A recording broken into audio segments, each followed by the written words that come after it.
Get ready to hear the truth about America on a show that's not immune to the facts with your host, Dan Bongino. All right, I don't think anyone's adequately explained the unconstitutionality of these lockdowns. This matters. You're being shut out of your business, people being locked up, dragged out in handcuffs for daring to go to work. God forbid we did that, right? Like went to work and fed people and stuff, like doctors going to work. People are being arrested for going to work and assembling. I thought we had a constitution. We haven't really explained what's going on there. I want to get to that in today's show. We have a killer interview here with one of these people who was arrested for daring to open the doors to their business. I got that. I got another update on the Flynn case, which is going to blow your mind. We've got an absolutely loaded show. Today's show brought to you by ExpressVPN. Shield your online activity from those prying eyes today. Get a VPN now. Go to expressvpn.com/Bongino. It's important. All right, welcome to the Dan Bongino Show. Producer Joe here with us today from the beginning. How are you today, fine sir? That's just amazing, isn't it? Yeah, I'm here with you, dude, and it's good to be here. So, yeah. I know. The show was kind of like in the beginning. If you listen to yesterday's show, which did great numbers on the Flynn stuff, you could tell I'm a little off because Joe took a few minutes to jump in because we had some technical difficulties. All right, we got a loaded show today, a lot of material to get to, so let's jump right into it. Today's show brought to you by our friends at, here it is, Brickhouse Nutrition, one of my original sponsors. These are friends of mine, but I don't sponsor their product or read for their product because they're friends of mine. I read because it's a damn good product. This is Field of Greens. This is a real superfood. It's not some fake healthcare powder made up of cheap fruit extracts. This is the real deal. It's real food. You don't believe me? Look on the back. Why does the back of this matter? Because that label, you probably can't read it, but that doesn't say supplement facts. That says nutrition facts, because this is real food. This is ground up, healthy, wholesome, fresh fruits and vegetables. One scoop of Field of Greens has a full serving of real USDA organic fruits and vegetables, complete with all of those healthy antioxidants, micronutrients. We know fruits and vegetables are the key to a long, healthy life. Paula and I live by this stuff. Paula throws, what do you take it in? You just put it in water, right?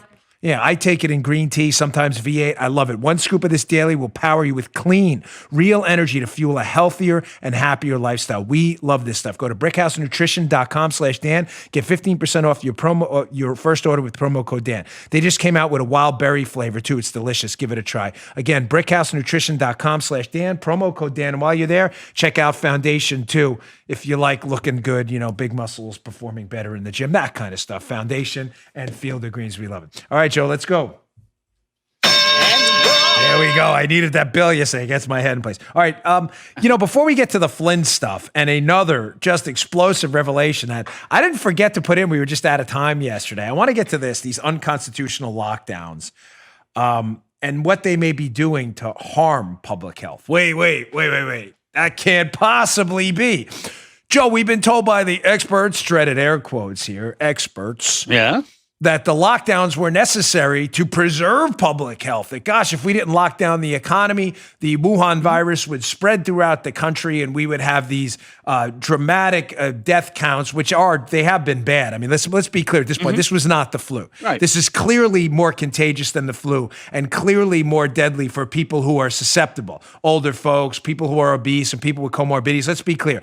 But the original IMHE models of the death counts were way, way overinflated. That's just a fact. It's not a matter of my opinion. You can look up those potential death counts yourself in contrast to what the real world says. So we were told that these lockdowns and basically the bankrupting of America was a necessity in order to preserve public health.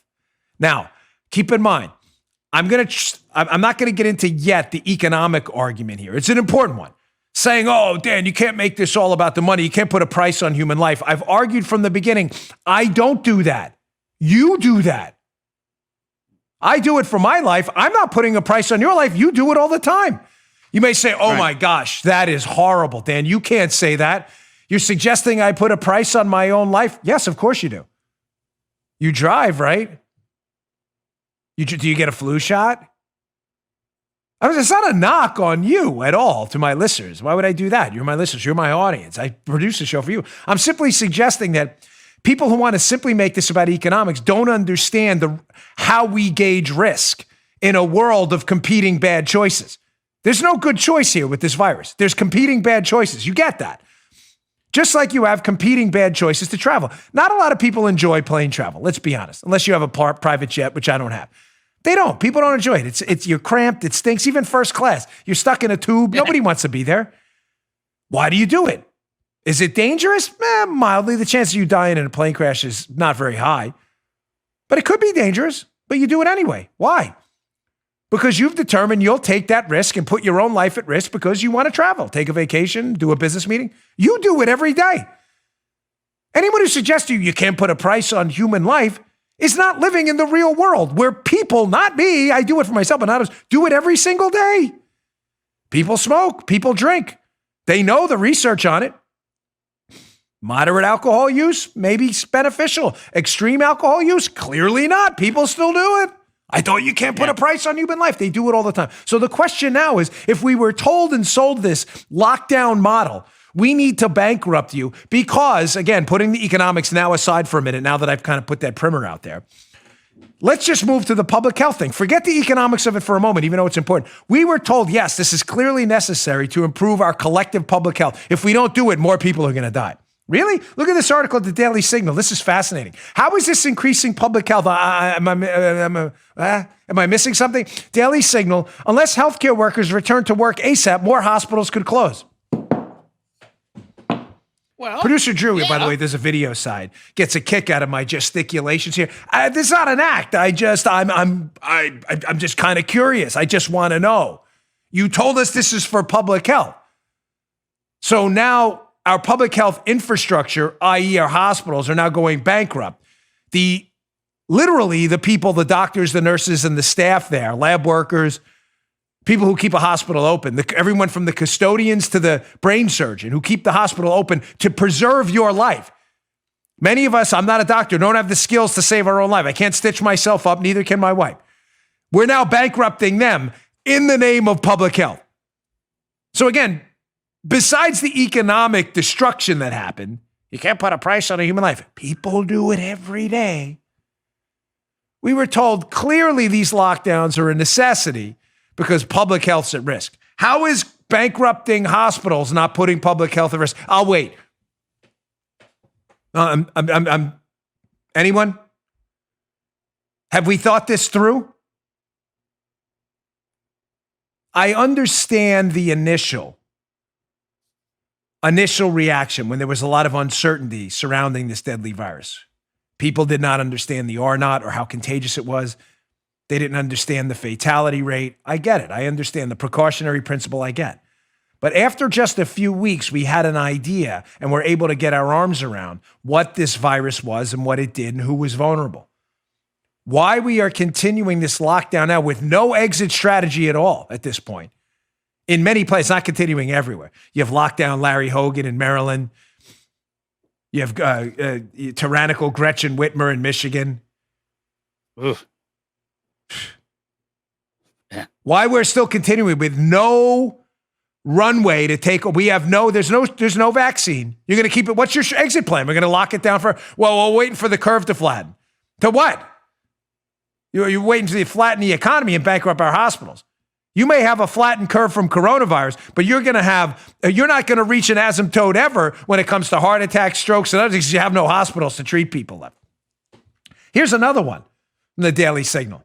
Remember, we're putting the economics of this aside for a moment, how this has destroyed lives, even though we shouldn't, but doing just for a moment.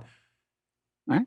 Let's look at the public health angle. This is how it was sold to us. This is going to be better for public health. By bankrupting hospitals and knocking off our food supply, Daily Signal, Virginia Allen. A little curious about this one. Daily Signal, here's what we know about a possible meat shortage amid COVID-19. Not like we need essential amino acids or proteins or anything. I mean, come on, meat, who needs meat? We can eat grass like cows, even though we don't have the ability to digest it. A little roughage. Please don't eat grass. It's a joke. For liberals, they'll be like, like they did with Trump. Trump told you to inject Lysol. Dan says eat grass. Please don't eat grass for the liberals who believe Trump told them to inject Lysol. I'm begging you, don't do that. You don't have the enzymes like cows to digest it. I'm not sure if you knew that. So now we have a hospital shortage pending as these hospitals slowly go bankrupt. And we have a meat shortage developing. See, liberals don't understand, there are 22 amino acids, 8 are essential. You can't produce them by recombining other amino acids, proteins. You need these essential amino acids to make complete proteins. You need to get them from your diet. It's like science, data. I know science and data. You're like, liberals are like, science, data. Well, keep in mind, when liberals say, right, Joe? When liberals say science and data, what do they mean? They mean politics. When conservatives say science and data, they mean facts and figures. Just throwing that out there. So yes, let's starve people to death. They don't get protein. Who needs protein? We'll eat rice cakes all day. And let's bankrupt their hospitals. That's just genius. Here's another gem I found in the Wall Street Journal this morning. And by gem, I mean a lump of coal in our stockings here. Remember, these lockdowns are all for public health. Medical research is locked down too. Clinical trials are grinding to a halt as patients are told to stay home, and research personnel are redeployed by Kevin Sheth in the Wall Street Journal. Sheth. I think I may have said that wrong. You get the point. This is great public health. This is just terrific. So we're bankrupting our hospitals, depleting our food supply, and we're also stopping hospital research into strokes, heart disease, and other diseases that are still high. By the way, these other diseases for liberals out there did not take a hiatus. They are not on vacation. Cancer doesn't have a collective Borg-like hive mind where it goes, cancer soldiers out there. I'm speaking as the general of cancer. There will be no more cancer because we're dealing with the Wuhan virus. Go on hold, Mr. Cancer, and your cancer lieutenants send the word out to the cancer source. That's not happening. Cancer's still happening. Research into cancer, however, is not, which is probably killing people. But I thought this was good for public health. A lockdown Larry in Maryland and others. And Whitmer in Michigan. Lock it down. Lock it down, man. Oregon and others. Oregon, another one. Like Kate Brown up there. Lock it down. Yeah, but it's in the interest of public health. No, it's not. It's actually killing people. People will die, make no mistake, from probably pending food shortage. It will be devastating. I say probably because it's happening in isolated places, and I'm not hyperbolic like the left. It will happen if this continues. Hospital shortages, which we know are coming if this doesn't open up soon because they're going bankrupt.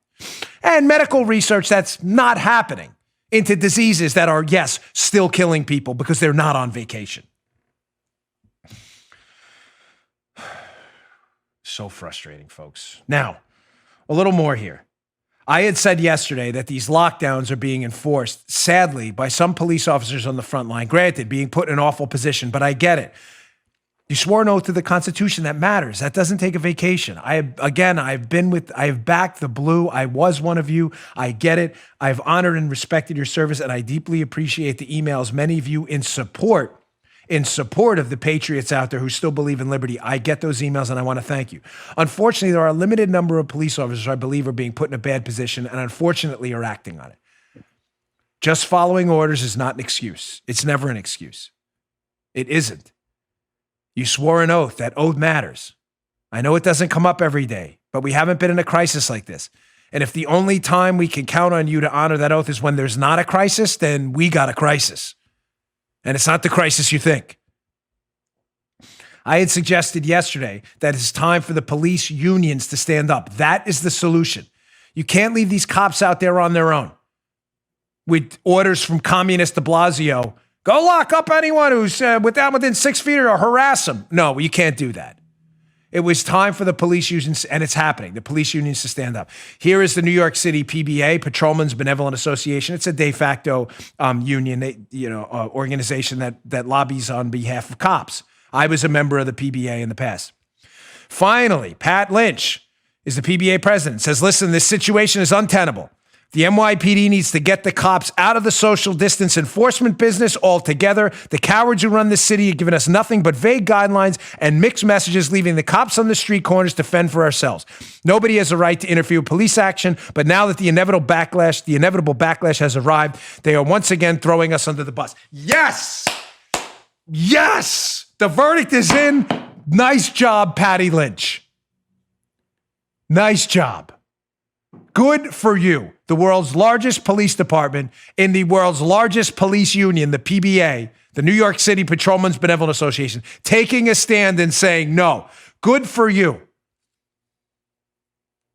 You're my brothers and sisters out there. You know I've been with you from the beginning, and I understand the spot you've been put in, but this is not right. It's not right. And I'm humbly and with the greatest of respect asking you again, because we are in a crisis and you are the thin crust in the volcano. If we lose you and you fall prey to the wrong side of this, it's over. Remember that line. What is it, Havelock Ellis? Civilization, as we know it, is a thin crust on a volcano, ready to explode at any minute. You're that thin crust. If we lose you to the other side, it's over. I'm not trying to be hyperbolic. This isn't some Jedi story about the dark side. This is the real world. And if you're out there enforcing what we know are unconstitutional orders, everything's lost. We need you to stand up.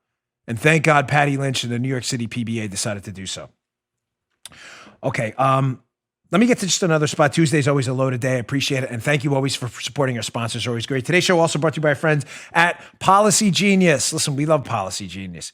You in the market for life insurance, disability insurance? Go to policygenius.com and compare quotes in just minutes.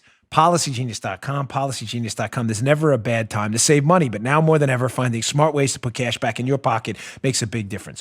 One way to do that is to simply save on the things you already pay for, like home insurance. If you own a home, reshopping your home insurance rates with Policy Genius could save you a good chunk of change. And the best part is you barely need to lift a finger to do it. First, head over to policygenius.com. Just answer a few questions about yourself and your property. Then Policy Genius will compare your policy against options from top insurers to make sure it's getting you the right home insurance coverage at the best possible rate. If Policy Genius finds a better rate than what you're currently paying, they do all the work and they get you switched. Save that money. Stop overpaying. You own a car too? Policy Genius is there for you. They'll compare your home and auto and policies across different auto insurers and even mix and match to find you savings. They save their customers an average of $1,127 per year doing just that. That is real money. So you like to put a little cash back in your pocket right now and see how much you can save by reshopping for home insurance rates? Go to policygenius.com, policygenius.com, policygenius.com. Save that money today, policygenius.com. Okay. So getting back to this, again, these lockdowns, we addressed at the beginning the economics of it just briefly, how it's foolish to say, you can't put a price on a human life because you do it every day.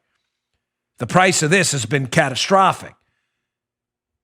The question is, was that price worth it to save lives? And I just told you, if you're arguing that that price is worth it because we're saving lives, how are we saving lives? By bankrupting our hospitals, stopping medical research, and drying up our food supply? I'm just not sure.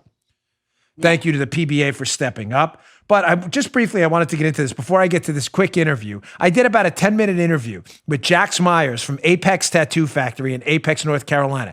Jax was hauled out of his shop in handcuffs for daring to go back to work. Jax has to open up his shop because he had 3 kids to feed, and he just bought a house, and his business is going to go under. According to him, he was one of the top tattoo shops in North Carolina. I had never met Jax before, but I reached out to him, and it's important on this show to highlight people like that who are struggling. I interviewed him last time. I'm going to play that in a second, but I just want to be sure you understand, as I addressed in the opening, is any of this constitutional? Ladies and gentlemen, the answer is no. You may say, Dan, if it's not, where did the governors get this power to lock down the economy, arrest people on a beach? Well, they get it from their inherent police powers delegated to them. And remember, the 10th Amendment does matter here. There are powers delegated to the states. The question isn't, do they have the power to do it? They do. The governors do they have the power through these police powers to act in the public health interest. Mm-hmm. That's not the question. The question is, are the actions they've taken in the interest of public health, these actions, are these in fact constitutional? The answer is no. What do I mean? Anytime you engage in a government-sponsored action, a law or an executive order from these governors that conflicts with basic constitutional roles and duties, constitutional rights, big R rights, it's important. Anytime you do that, Joe, follow me here. I don't want to lose anyone. Anytime you do that, there's going to be this thing, because it can be done. You may say, well, Dan, you can't, the First Amendment says with the establishment of a religion, but we can't do that. Peaceful assembly, we know all the rights, free speech, petition the media. But if the media prints a story tomorrow saying everyone should go out and assassinate a political figure, you're not allowed to do that. No. So there are limits. There are limits to The limits, and I'm sorry if I'm not explaining this right, but this is critical. Those limits are gauged by basically a two-prong test. If you are to put limits on a constitutional right, prong number one, is there a compelling government interest in doing so? And second, is the government doing it, or the governors, are they doing it through the least restrictive means? So when it comes to virus mitigation and orders like to shut down a beach and to arrest anyone assembling on a beach, which in many cases are public places, is there a compelling government interest? The answer there is clearly yes. We're not going to get around that one. Right, Joe? The compelling government interest is to stop the spread of the virus. That one they've got, hands down. That is clearly a compelling government interest, to interfere with a constitutional, big R, God-given right, the right to assemble. Number two, they're going to fail. That's why this is not constitutional. Are they doing this? In other words, arresting people at the beach, arresting Jax Myers, who I'm going to play my interview with him in a second. Is this the least restrictive way to do this? The answer to that is clearly no. What, you're not going to go in and just ask the guy, hey, you got to shut down the business. We'll stay here till you leave. You got to lock him up? That was the least restrictive means? You're telling me locking up mom on the playground because she's with her kids? Is it, well, Dan, she wouldn't leave. Well, ask her to leave again. Well, she wouldn't leave. Well, ask her again. What, you got somewhere else to go? No, so we're just going to lock her up? Folks, that's not the way any of this works. You don't get to just lock people up because they disagree with you a few times. Now, granted, if she punches a police officer in the face, you're going to jail no matter what. Sure. But your job is to de-escalate. This isn't a military operation. You're law enforcement. You're law enforcement. Your job is to de-escalate, not escalate a situation. Whenever the government interferes with a constitutional right, practice of religion. You can't have a religion that says we're going to sacrifice the firstborn. No, that's not going to happen. There's a compelling government interest in not engaging in human sacrifice. That number one. And secondly, the least restrictive means to stop it is probably to arrest people before they do it. If they threaten that legitimately, you get it? The same thing with this. If you're going to interfere with people's right to assemble and operate their business, you better produce an interest and you better do it in the least restrictive way. That's not happening, and they are going to fail. There will be lawsuits. Now, without further ado, because I got a lot to get to, here's about a 10-minute interview yesterday. It's important. With a business owner, Jax Myers, who was hauled out of his business in handcuffs for daring to open the doors in North Carolina in conflict with, tyrannical Governor Cooper's edicts. Check this out. As many of my regular listeners know, I don't do interview segments within the show often. Outside of the President of the United States, it's very rare for me to have a guest. But ladies and gentlemen, we're at a critical time. Bill of Rights seems to have taken a vacation. The Constitution's being used as a tissue by overreaching political bureaucrats, and real Americans are suffering. And I have one of those Americans with me right now. I have with me Mr. Jax Myers, the owner of Apex Tattoo Factory. Jax, thanks for joining the show. I really appreciate it. Hey, thank you for having me, Dan. Well, let me tell you why Jax matters here and why I decided to have him on the show today. I was sitting in my house on the weekend scrolling through Twitter looking for show content, and I saw a rather troubling video. And when I say troubling, I'm underselling it. It was of a man being hauled out of his tattoo business for the crime in this new Orwellian era we live in of daring to open up his business and crack the door. He was subsequently hauled out in handcuffs and arrested for opening his business. That man was Jax Myers. Jax, please explain to me what happened, why you opened the business that day, and how we got to this point in your state of North Carolina. Yeah, so thank you again for having me. I appreciate it. You're a great patriot. This is the big dog right here. Basically what had happened was I've been attending the Reopen NC gatherings up at the state capitol, talking to small businesses. And, you kind of always feel like you're alone. I was a pretty private guy before all this stuff happened. But, a lot of small business companies have multiple rents and multiple bills. And so sitting at home for 7 weeks and basically none of us are getting any kind of money or relief to help us out. So our savings are dropping double fast.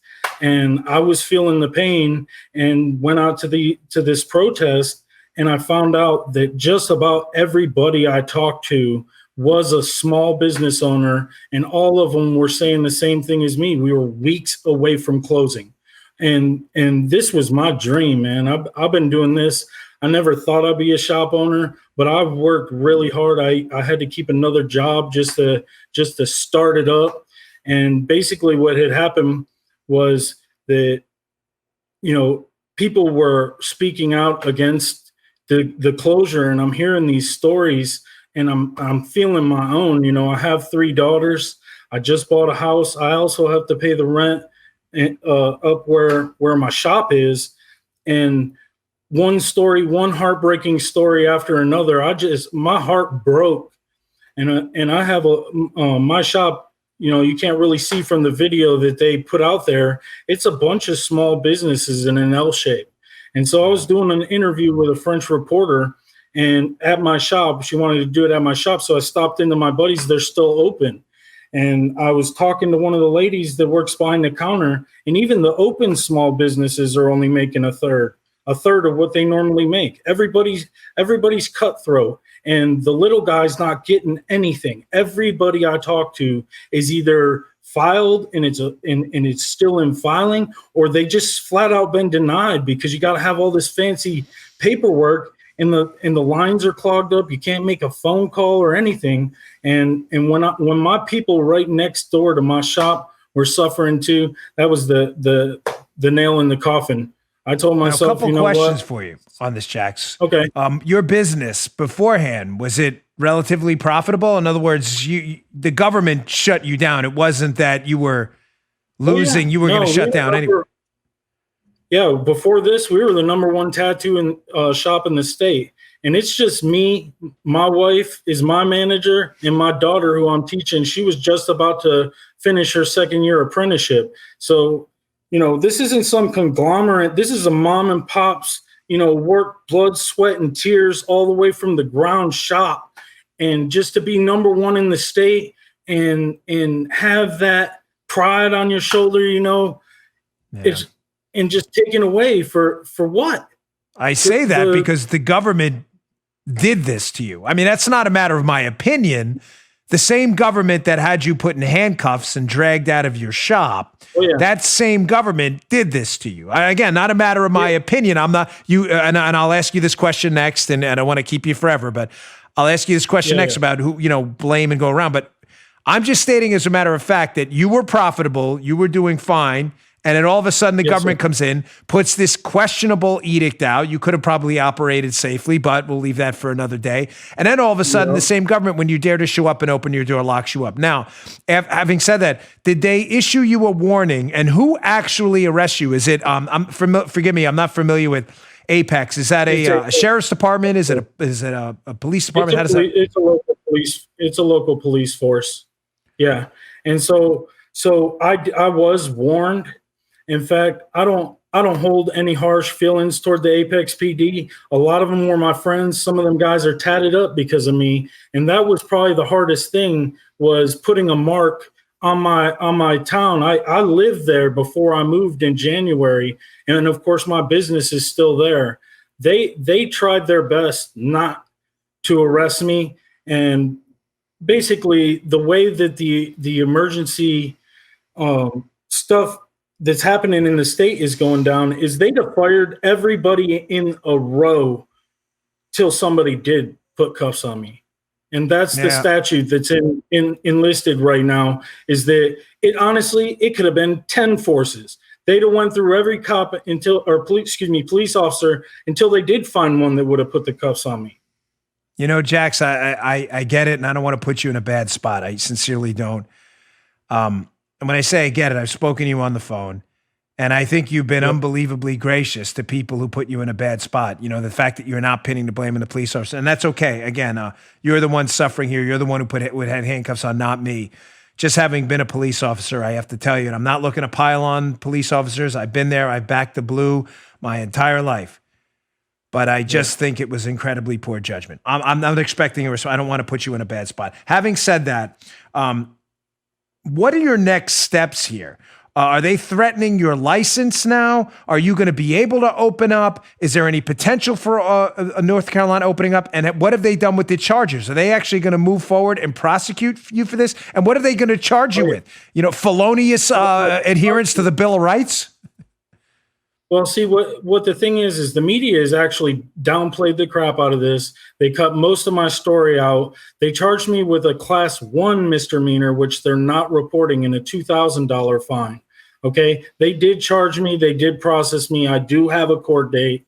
This was no show for the sake of showboating. And the goal is, truthfully, they put us all in our houses in a matter of a week or so. So if these people, my people, North Carolina people, are suffering, and this isn't about me anymore. This is about all North Carolina businesses and opening as soon as possible, just as quick as they got that relief money out. They need to subside and go back to their communist house or wherever the hell they come from and let us open North Carolina. I can tell you're pretty pissed. I don't blame you, brother. I don't blame you one bit. Well, listen, I'm going to leave it there with you, but I want to make a little announcement on my show. I haven't told you about this, right? He's like, what is he talking about? You kind of have an idea, I'd guess, but I'm coming up there. I'm promising you now. I am coming up there for a tattoo. I'm hoping to bring a few friends. We're going to wait. I don't want to put you in any trouble. We're going to wait just so the North Carolina, whoever the communists in North Carolina, we're not doing anything illegal to put Jackson. We're going to wait for the store to legally open because I don't want to put Jackson on the spot. But we're going to go up there. I'll bring one of my camera guys. We'll put it on the show. I don't even want another tattoo. Maybe you could clean up the ones I got now. I got one here, got one here, got one there. Maybe you could do that. But we got to do a tattoo. What's that? We got to give you a We the People tattoo. But I wouldn't mind that at all. Maybe we'll throw one across the top of my back. My wife was like, you're not getting another tattoo. I said, for Jax and for the cause of liberty, I am getting another tattoo, and I want to pay for it in advance. So I'd like, Paula to reach out, my wife, and I'd like to figure out a way to pay for that in advance and maybe cover someone else's tattoo too, just to get you some money in the Hey, it's just a legitimate business transaction. I'm just paying in advance.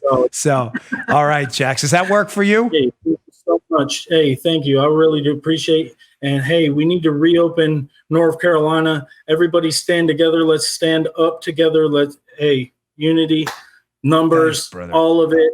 America needs to hear from more people willing to stand up like yourself. Hey, you have a website? I know you do. But give your website out so people can go there. If you're anywhere in the Northeast, matter of fact, if you're anywhere in the world, we have a big audience and they are the best. I am not kidding. And you need a tattoo, go to Jax's website and schedule a tattoo when he opens so the communists can't arrest him. What's your website? It's www.apextattoofactory.com.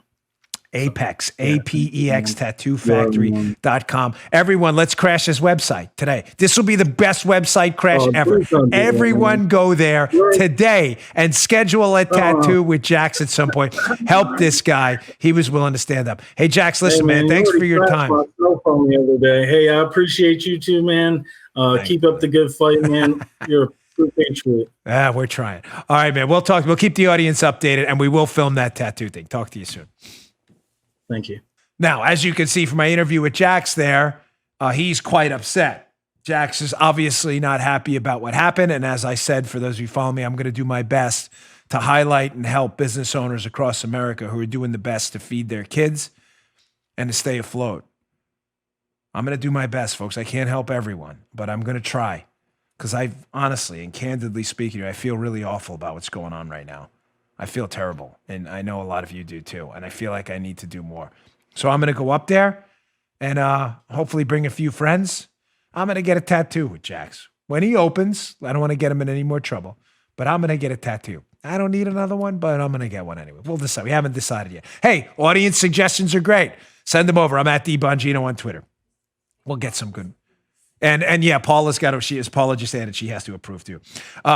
It's a couple more on this lockdown block here, my show, the A block of my show in TV lingo. You know these snitch hotlines?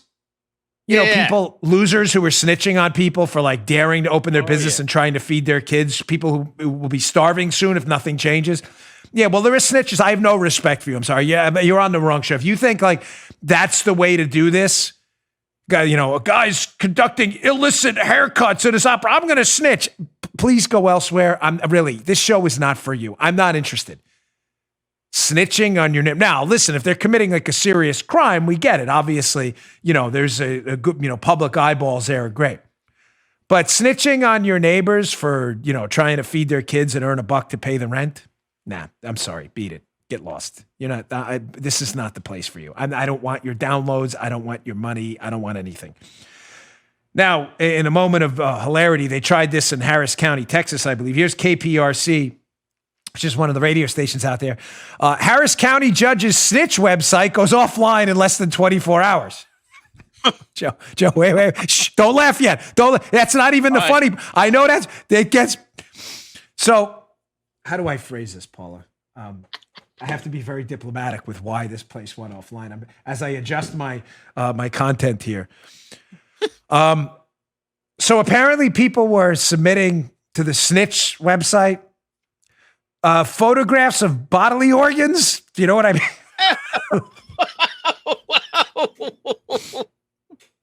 Oh. I'm holding the gavel upside down for a reason. I noticed. I know you did.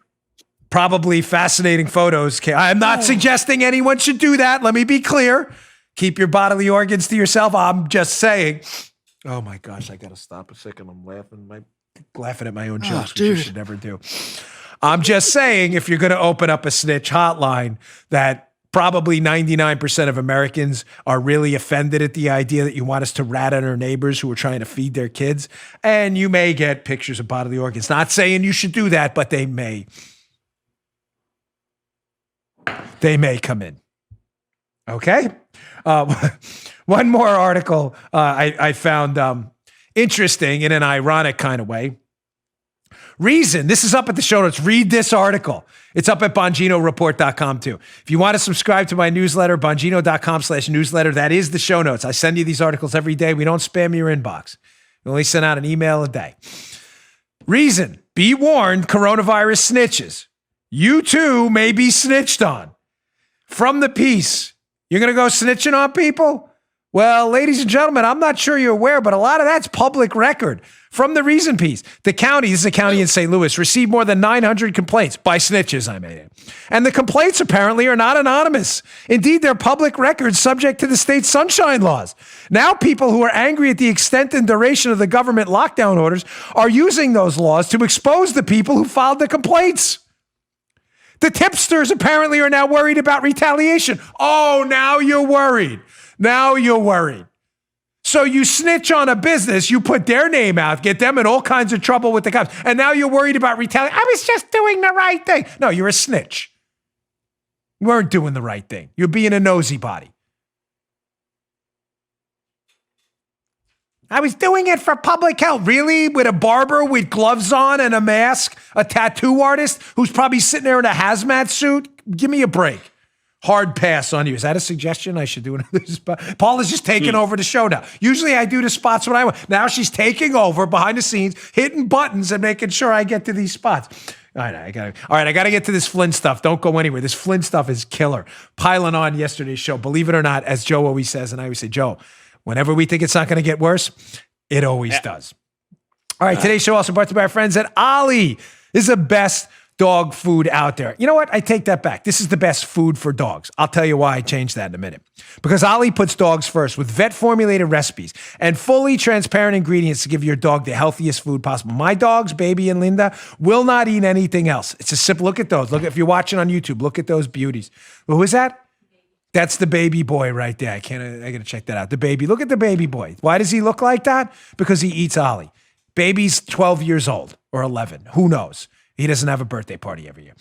Ollie makes fresh meals for dogs with real ingredients that people can eat and delivers them to you on a regular schedule. That's why I don't want to call it dog food. It's food for dogs. Dog food has this negative connotation. This is wholesome food dogs eat. Human beings can eat this too. Not kidding. Ollie beat out store-bought dog food at 10-1 on the palatability scale. Why? Because it tastes good. They create vet-formulated recipes, with all natural ingredients, no preservatives, and sourced fresh from U.S. family farms. Go to myollie.com/try/Bongino. Go there today, answer a few questions about your dog, and they'll customize recipes to your dog and ship pre-portioned, delicious meals so your pup gets the perfect portion every time. 5 million meals have been delivered and counting. Shipping is free. And if your dog doesn't like the meals, they'll have a money-back guarantee. Your dog won't like the meals. You're like, what? They'll love the meals. My dogs won't eat anything else. Ollie's offering our listeners 60% off your first box, plus a free bag of treats at myollie.com/try. Get the website right, /Bongino, so you can get this deal. It's the best deal anywhere. Okay? Go to myollie, myollie.com/try, TRY/Bongino, Bongino, for 60% off plus a free bag of treats. Spelled myollie.com/try/Bongino. Go today. Your dogs are going to love it. Okay, let's knock out the Flynn block of today's show, because what's happening to General Mike Flynn is a cosmic disgrace. By the way, I think I said he was a 2-star. He's a 3-star general. Forgive me. Sometimes in the heat of the show, things just get lost, but corrections are important. So I have to set this up a little bit yesterday because I want to be sure why, again, you understand, without doing yesterday's block over again, why Flynn was targeted. Again, you know the backstory. He didn't like the Iran deal. Obama wanted the Iran deal. He was Obama's DIA director, Defense Intelligence Agency. Obama hated Flynn. End of story. He even warns Trump about Flynn. The intelligence community did not like Mike Flynn. Many people in it couldn't stand him. It's in my next book. I go into all the background because Flynn thought our battlefield intelligence, remember, he's the Defense Intelligence Agency, the corollary on the military side to the CIA. He's suggesting to the intelligence community, Joe, hey, listen, this model of intelligence gathering you guys are doing on the battlefield sucks. Pardon my French. It's not working out. So the intelligence community, these entrenched bureaucracies are like, hey, screw this guy. Then they find out, oh my gosh, this guy's going to be the national security advisor to the President Trump incoming. We better get rid of this guy's stat. Also, Flynn gets this letter from the UK, United Kingdom, during the transition period, suggesting that, hey, that guy Christopher Steele, that they had this dossier that they were using to spy on the Trump campaign team. Yeah, we think he's full of it. Flynn, a trained intelligence professional, folks, is like, what? Remember the Amazing Spider-Man Peter Parker scene? Comes in, he's got all charcoal on his face from the fight. And Aunt May's like, hey, Peter, what were you doing? He goes, I was cleaning the chimney. She goes, we don't have a chimney. He goes, what? Flynn at some point gets that briefing that they were spying on Trump using Steele's information. And he gets a letter from the UK saying Steele's full of crap. And he says, what? And Flynn starts asking questions, and the intelligence community does not like questions, especially when they were spying on President Trump. So let's walk through this just quickly yesterday. How do we know Flynn was asking questions? Because it's right there in the IG report, the Inspector General report, and the FBI's dreadful actions during the Spygate probe. Here it is right there. Jim Comey, remember the week, the first and second weeks of January of 2017 are critical. This whole thing comes to a head. President Trump is right about to take office. He's the president-elect. And on January 6th, hack Jim Comey meets with President Trump. Mike Flynn is there and starts briefing him about parts of the dossier. And in the IG report, we read that Comey actually emailed members of the FBI and stated that a member of Trump's national security team during this January 6th briefing, January 7th, briefing, that Comey says a member of Trump's national security team asked during the briefing whether the FBI was trying to dig into the subsources, Steele subsources. Oh, I hope a lot of you got this yesterday. That's why I'm bringing it up again today, because it is that important to understanding why Mike Flynn had to be removed. He's asking questions. Comey put it in an email because he's stupid. Comey put it in an FBI email. Hey, that national security guy, that's Flynn. We were briefing Trump about the pee-pee tape stuff, and Flynn started asking, hey, are those sources legit? Why is Flynn asking that question? Because he knows the answer. Right. Flynn's not really asking if the sources are legitimate. He's doing this, Joe. Are those sources legitimate? Because I've got a letter from the Brits saying otherwise. Ding. Ding, ding, ding, ding. Yeah. Comey freaks out. The plot to get rid of Flynn is hatched. Now, how do we know Flynn knows his sources are crap? Because as Sidney Powell, Mike Flynn's lawyer, put in her legal filing, The British embassy delivered a letter to Flynn after Trump's election and to Obama's national security advisor, Susan Rice. They know too. The letter apparently disavows former British Secret Service agent Christopher Steele and calls his credibility into question and declares him untrustworthy. Flynn knew. This chapter of my next book is killer. We finished it last night. I've got a researcher working with me on this. It is really good. I know self-praise things, but I've worked really hard on it, and I'm proud of it. Flynn knew. Not only is he an enemy of the intelligence community, he's got a double whammy, Joe. The IC hates him, the intelligence community, and he knows the whole thing's a hoax. Steele's a hoax. The whole thing's a hoax. And he starts asking questions. Devastating. So as the great Andy McCarthy points out in his piece in National Review, which will be in the show notes again today, I encourage you to read it. It's really good. It's a pretty good timeline about why, again, and what I'm telling you, why they needed to get rid of Flynn, because Flynn knew. National Review, Andy McCarthy.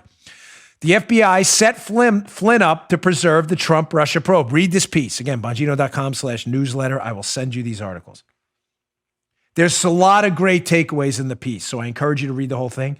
But in the interest of time, here is the one golden nugget in there. Remember, McCarthy's arguing the same thing I am. They had to get rid of Flynn because he knew about this Trump-Russia probe and he knows it's a hoax. Quote, McCarthy, Trump was a political phenomenon, but a novice when it came to governance. He was, not his fault, folks. He wasn't a politician. He was supported by the Republican foreign policy. It's important. He was not supported by the Republican, I'm doing what they did to Lovinger. He was not supported by the Republican foreign policy and national security clerisy, which had gone out of its way to antagonize him in the campaign. The staff he brought into the government consisted mainly of loyalists. They were some skilled advisors too, but their experience was not in the national security realm. This gets interesting. The exception was Flynn. The former head of the Defense Intelligence Agency knew how the spy agencies worked. He knew where and how they kept secrets. He had enough scars from his tangles with the intelligence bureaucracy that he knew how the game was played. He knew how intelligence officials exploited information or selectively withheld it. Oh, yeah, Andy. I love Andy. Even when we heads a little bit. One of the smartest attorneys out there. And a really, really good man. McCarthy nails it. Flynn knew where the bodies were buried. Not only know where the bodies were buried because of the letter the UK sent him, he starts talking about it to Comey. Hey, that guy Steele, are those sources legit? Comey's probably like, hey guys, did we even interview Steele sources? Nah. We didn't? Conveniently, Steele sources, his main primary subsource, gets interviewed about a week later, and they find out that the primary subsource, they should have interviewed before they swore his information was right, Joe? But if you're going to swear a guy's information is true, Joe, do you think maybe you should ask him first? Yeah, it's a big thing. Good idea. You got to ask.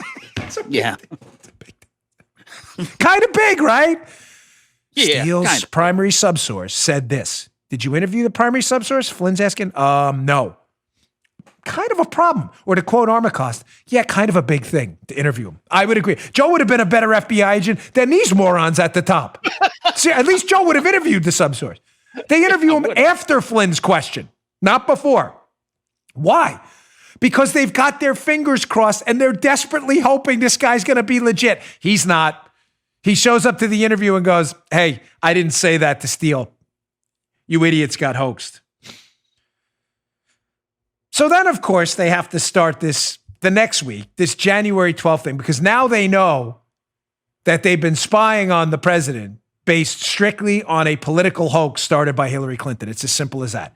So as I said yesterday, and this is where the new info starts to come in, they figure to themselves, Joe, okay, so we can't say we've turned into the political hoax falling for political hoax FBI. So let's just say we fell for Russian disinformation. That's probably less damaging. So that starts, if you look at footnote 350, as I said yesterday, on January 12th. Here's a footnote to the IG report where they indicate that on January 12th, that some of the information they didn't have high confidence in, Steele's reporting, and assessed that it may be Russian disinformation. You can see it in the middle of this footnote right here. So someone at the FBI, clearly around January 12th, around the time they're interviewing the primary subsource, they should have interviewed before they used this information, as Joe says, kind of a big thing. Yeah. Now they figure, gosh, we better not say that we spied on the Trump team due to a Hillary Clinton paid political hoax. Let's just say the Russians got us. That doesn't sound as bad. So that plot gets hatched with the media on January 12th. Why is January 12th important? Well, what else happens literally on January 12th? Well, I did a little Google search and I put FISA renewals. In other words, the renewal of the warrant to spy on the Trump team. And Joe, just a question here. Would it be crazy, I mean, really nuts, if the FISA warrant to spy on Carter Page and essentially the Trump team by default, that they were relying on the Steele dossier to get, wouldn't it be really crazy if the same day they hatched the Russian disinformation plot, January 12th, after Flynn starts asking questions on January 7th, wouldn't it be really nuts if the FISA warrant was actually renewed to continue to spy on the Trump team on January 12th? Would that be crazy? Oh, Dan, that's really crazy. Yeah. It can't be. That's crazy. So just a simple Google search, you come up with this, and you'd be like, no way. Here we go, justice.gov. The first FISA application was on October 21st, and the 3 renewal applications were on January 12th, April 7th, and June 29th. Wouldn't that be nuts? The same day they hatched the Russian disinformation plot, somebody goes, hey, by the way, we better get on that FISA. But you may say to yourself, some of you legal eagles out there, something I noticed, they don't just hatch, they didn't write the thing up on January 12th. In my experience with people in the intel community and others, now, to be clear, I have not sworn out a warrant in front of the FISA court. I've sworn out warrants before, many of them in the criminal courts, but not the FISA courts. But I know a lot of these folks, and some decent sources have gotten back to me and said, Dan, you'd never guess, but how long do you think it takes? The FISA court generally requests a certain notification time lag. Like, in other words, hey, we're going to come, you don't just show up at the FISA court. You know what I'm saying, Joe? We're going to show up and we're going to arrive with, they need notification. So how far out do you think they typically request notification before you show up in court and swear out a warrant? Wouldn't it be really crazy if the FISA courts, Joe, said, hey, we need 7 days to process these warrants? Because 7 days from January 12th would be when? Would be January 5th. And what happened on January 5th? January 5th was the meeting in the Obama White House between Susan Rice, who knows Steele's information is a hoax, James Comey, and others. You know the meeting that just days later, on January 20th, Susan Rice writes an email and says, hey, we had this January 5th in the meeting in the White House with Obama, and he told us to do everything by the book. You know, the CYA email or the cover her email. Isn't that weird? So January 5th, all of the Spygate colluders who now know this is a total hoax, the UK's telling them. January 5th, 2017, they meet in the Obama White House. Susan Rice is like, no, nothing was said. It was all by the book. Weird email, right? And then 7 days later, a time period generally the FISA court requests. 7 days later, they appear in court on the same day they hatched the Russian disinformation plot to renew the FISA warrant to spy on Mike Flynn. To spy on Carter Page and the Trump team by default.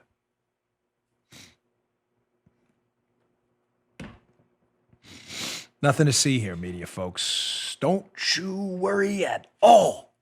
All these timelines, it's just a coinky-dink, man. No worries. Everybody, all the Spygate plotters meet in the Obama Oval Office. 7 days later, magically, a FISA warrant appears on the same day they hatch a plot to say, no, it was Russian disinformation. It wasn't the Steele dossier. What a bunch of dopes. Or it was Russian disinformation in the Steele dossier. Idiots. Thought we wouldn't track them down. What a bunch of morons. All right, my final sponsor. I got a lot more, so it's going to be a loaded show today. Got some really good content ahead. Don't go anywhere. Today's show also brought to you by our friends at Liquid IV. Folks, this is probably Paula's favorite sponsor. She really loves Liquid IV because she works out on the bike, and she works out downstairs in the garage, and we live in Florida, and it's super hot. Believe it or not, dehydration occurs in 3 out of 4 people. Not in this house because we use Liquid IV. This stuff is pretty cool. You take out one of these travel-friendly, TSA-friendly packs. You pop off the top. It tastes delicious. What is this? This is lemon lime. You dump it in an 8-ounce glass, in a bottle of water, drink it, tastes delicious, and I'm telling you, this is like your muscles just suck up the hydration. It's a beautiful thing. Stay hydrated. Don't get dry skin anymore. It's hard to stay hydrated with water alone. You have to drink 8 full glasses of 8-ounce glasses of water a day. Thankfully, Liquid IV is the fastest, most efficient way for you to stay hydrated, especially down here when it's super hot. But it's not only for hot climates. You can get dehydrated anywhere. What makes Liquid IV so effective? They have cellular transport technology. That's the optimal ratio of glucose, sodium, and potassium, which delivers water and nutrients into the bloodstream to keep you super hydrated and ready to rock and roll. You can get tired when you're dehydrated, really tired. It's a perfect balance to help you hydrate quickly and more effective than water alone. 1 stick of Liquid IV and 16 ounces of water can give you as much hydration and 2 to 3 bottles of plain water. This is really good stuff. We love it. Liquid IV is available nationwide at Target, Whole Foods, and Costco, or you can get 25% off when you go to liquidiv.com and use code Bongino at checkout. That's 25% off anything you order when you use promo code Bongino at liquidiv.com. Get better hydration today. Put this in a 16-ounce bottle of water. You are ready to go. Get better hydration at liquidiv.com. Use promo code Bongino. You can also find them nationwide at Target, Whole Foods, or Costco. Good stuff. You really like it. Go check it out. All right. So I'm a little worried about this story. Actually, I'm a lot worried about this story. We asked the president about it. And I would have liked to follow up on a lot of these questions, but I was limited in my time with him. If you haven't checked out my interview with President Trump, please do it. It's on our YouTube channel, Apple Podcasts, wherever you listen to my show. The Washington Examiner, ladies and gentlemen, we are borrowing a catastrophic amount of money. Look at this story. It'll be up in the show notes today. We are scheduled to borrow. This is ridiculous. This is an unfathomable amount of money. Treasury to borrow $3 trillion in the second quarter, far more than during the financial crisis. Folks, listen to me. Put this in context. Our entire economy is about $22 to $24 trillion. The value of every single thing we produce is worth about 22 to 24 trillion. I say 22 to 24 because we don't know the damage this is going to do. It could be less. The coronavirus response. We borrowed 3 trillion just in this due to the coronavirus response. We're already 22 plus trillion in debt. Folks, we know everything. We owe every single thing.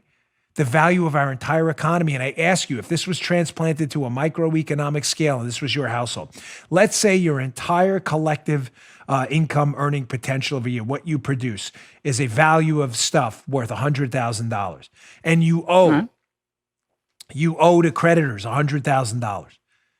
And then you borrowed another, say, $10,000, $20,000, $30,000. And then next year you're projected to borrow, 20 or 30,000 more. Folks, there's no pathway here to fix this if we don't get a hold on this now. When this stops and we get a hold and we get hopefully some kind of our economic response back where our economy starts to grow again, if they don't get a hold of government spending, you are going to see inflation on a scale we've never seen before in the history of the United States. You think it was bad in the 1980s with double-digit inflation? Imagine going to the store every day and the price goes up by the week for a loaf of bread. What happens, folks? That's how economies collapse. We can fix this, but it is going to require a serious bipartisan commitment to getting a hold of this, and I'm not sure that's ever going to happen. The Democrats seem to be enjoying the spending binge. They love it. They just want more. Read that story. Big trouble. And when inflation kicks in, what happens? Interest rates go up. You want to go get a car loan at 25%? How about a mortgage at 15%? Oh, 15, how about even more? We were there. I mean, that's not going to happen. Really? It happened in the 1980s. Did you miss that?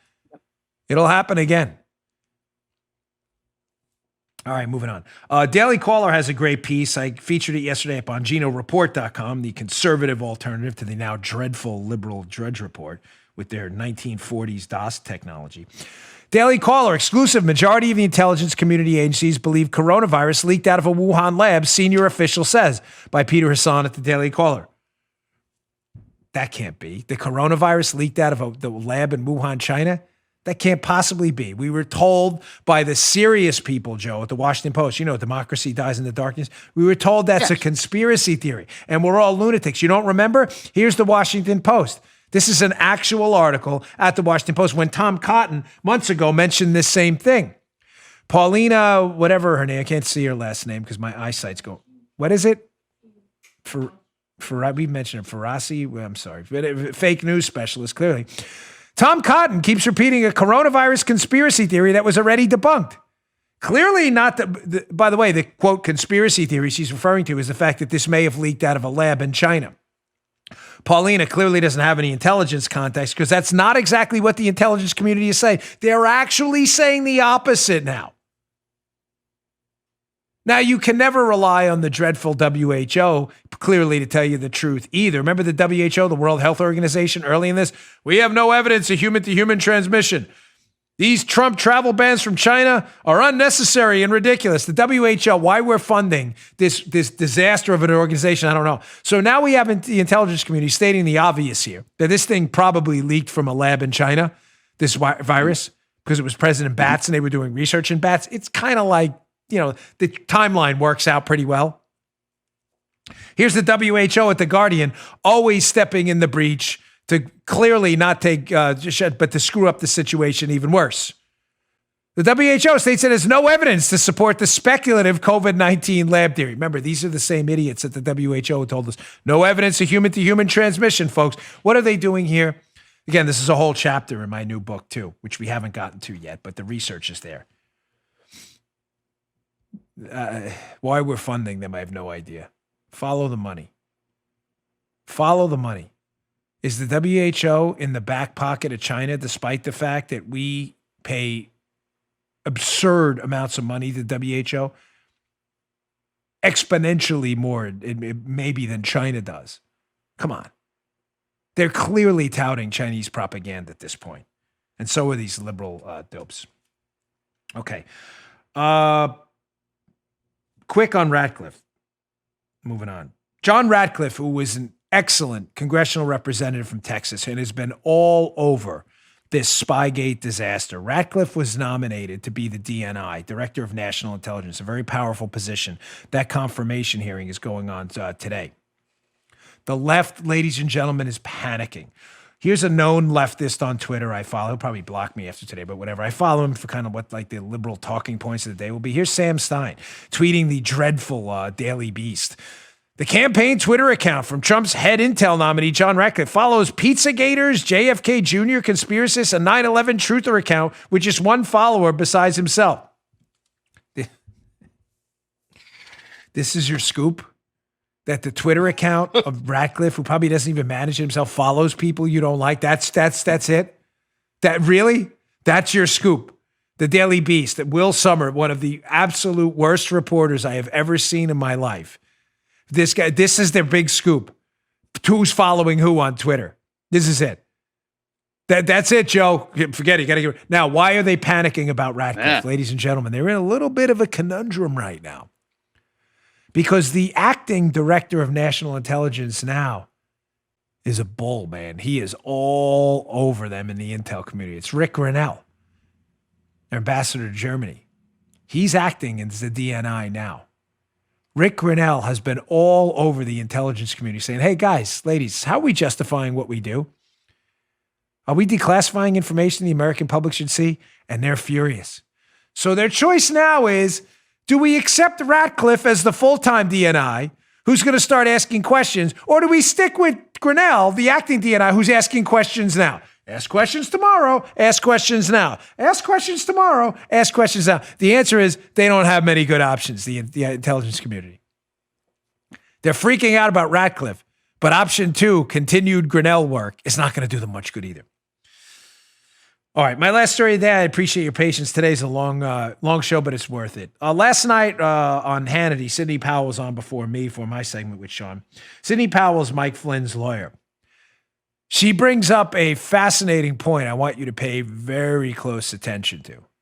She is General Mike Flynn's attorney in this case now, which I'm convinced is going to be thrown out, this fake lying to the FBI case. And I want you to remember before this segment, Flynn is interviewed at the White House clearly to set him up. That's obvious at this point. They want to get him to say something that doesn't comport with the transcript of his call with Ambassador Kislyak in December of 2016. He's interviewed in January of 2017. They have the transcript. Why they're interviewing Flynn about a transcript of a call they already have is ridiculous. They're only doing it to get Flynn in a perjury trap to get him fired because remember I opened up the show, Flynn knows. Here's the catch. The original 302, the summary of that interview, the written summary called an FBI 302. We don't know where that is. We know there are other drafts of it. And we know that from the text messages and the emails of Peter Strzok and Lisa Page, Peter Strzok, one of the people who interviewed Flynn, that they're really worried, Joe, about preserving the voice of people involved in the interview through the drafts. Preserving the voice. They either said what they said or they didn't. What do you mean preserving the voice? Listen to Sidney Powell, who's issued this discovery motion saying, hey, we want everything you got from the government and from the lawyers who used to represent Flynn. Listen to Sidney Powell talk about this 302. Check this out. Strzok talks about trying to keep the previous agent's voice in it. He has edited it so much. We still don't have the original 302. We know there's another draft from the Strzok Page text messages. And from Covington, we're still trying to get Eric Holder and Michael Chertoff's emails, phone records, and possible text messages among the Covington lawyers themselves discussing General Flynn, and also any communications between Eric Holder and Loretta Lynch or Sally Yates about the Flynn matter. What? There may be communications between Eric Holder, Sally Yates, Michael Chertoff, Bush's Department of Homeland Security head. You may say, what does that have to do with anything? Eric Holder, Obama's former attorney general, was a partner at Flynn's old law firm. Are there communications between him and others? What do those communications say?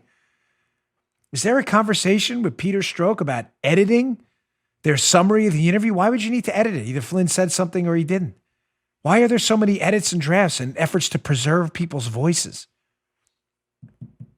More coming in that case.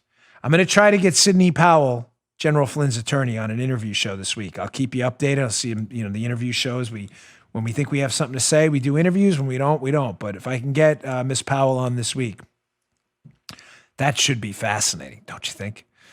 All right, folks, thanks again for tuning in. I really appreciate it. Please go to youtube.com/Bongino and subscribe to our video show. It is free, no cost to you at all. We put a lot of work into it. We always appreciate it. We're almost at 500,000 subscribers. It's moving really fast. We got 14,000 more just over the past few days. youtube.com/Bongino. Thanks a lot. We'll see you all tomorrow. You just heard The Dan Bongino Show. You can also get Dan's podcasts on iTunes or SoundCloud and follow Dan on Twitter 24/7 @DBongino.